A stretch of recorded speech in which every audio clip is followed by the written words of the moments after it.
One of the simplest and maybe the dirtiest jobs that you can do is to replace the inner tube and tire. On the back side of your tire, you will find 5 lug nuts that need to be removed. Using a 13mm wrench, turning counterclockwise, loosen and remove them in a star pattern. And you're going to want to,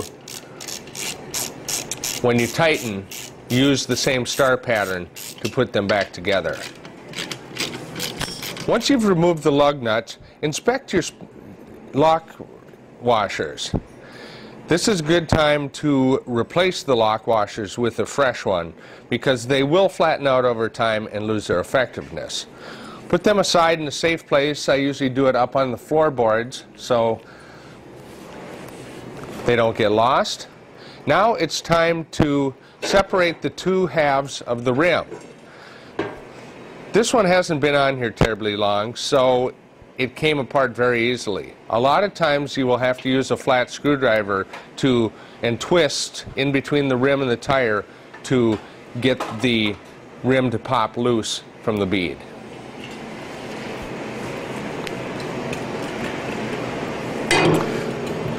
One of the halves will come out easily. The other one has the inner tube 90-degree stem coming through it. Carefully remove that and then go around the inside and the outside of the rim and clean it off. Get it ready for reassembly. When it's time to reassemble the tire and rim with the tube, check on the sidewall of the tire and see if there is a directional arrow. In the case of the 3.5 by 10 Continental Zippy 1s, there is an arrow for the front wheel and an arrow for the rear wheel. So on a Zippy 1, the direction of the rear wheel and the direction of the front wheel are not the same. So depending on which tire you're replacing, pay attention to the arrow. You will notice on your split rim that there are 2 different thicknesses. The wider is going to go to the inside.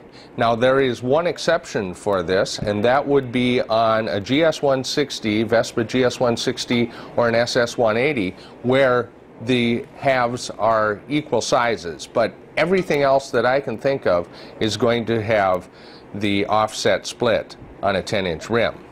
So taking the inner tube first, we're going to put it into the rim so that the stem is facing outward, and if you're, say we're going to put this on the front, that the stem will face outward with the direction of the arrow corresponding there. Tuck the inner tube into place all the way around the tire, and once you have it in place, we're just going to give it a small shot of air to inflate it. That way the inner tube won't be pinched between the halves of the rim when you reassemble. Just add a small amount of air, just enough to get the tire out of the way so when you reassemble the halves that the inner tube won't get pinched. Now, beginning with the back half, take the 90-degree stem and start it through the hole that's on the inside of the rim. It comes through the notch that's on the inside diameter of the rim and just tuck it snugly into place. On the corresponding half of the rim, you will find the notch for the valve stem. Line that up with the other half of the rim. Now, these are ready to squeeze together,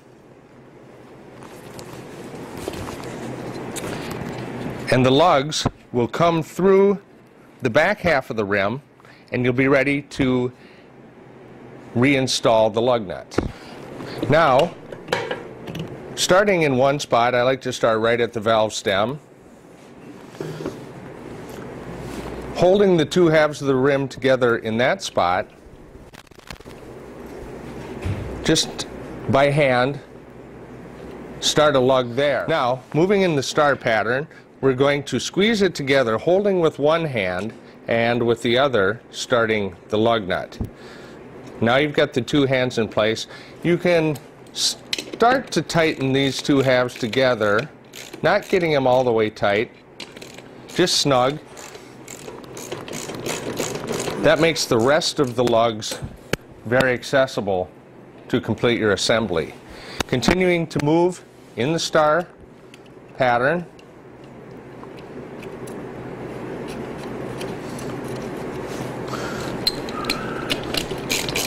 Start and tighten that one. And then the final two. And the final nut, tightening in the star pattern. Get it good and snug and secure. Now it's time to reinflate the tire. If I'm doing the rear of the spare, I put about 30 pounds in.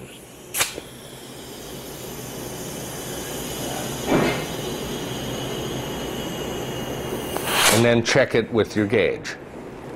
Now it's time, now check the tire pressure with the gauge. Just a little bit low. I'll give it another shot and it's ready to be put on.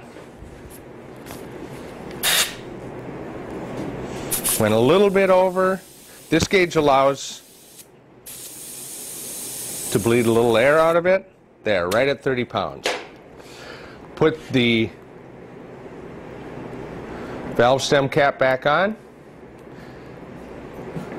and the tire's ready to go on the scooter. So most of the stuff we've covered today can be taken care of with the onboard toolkit that your scooter, a new scooter, will provide you.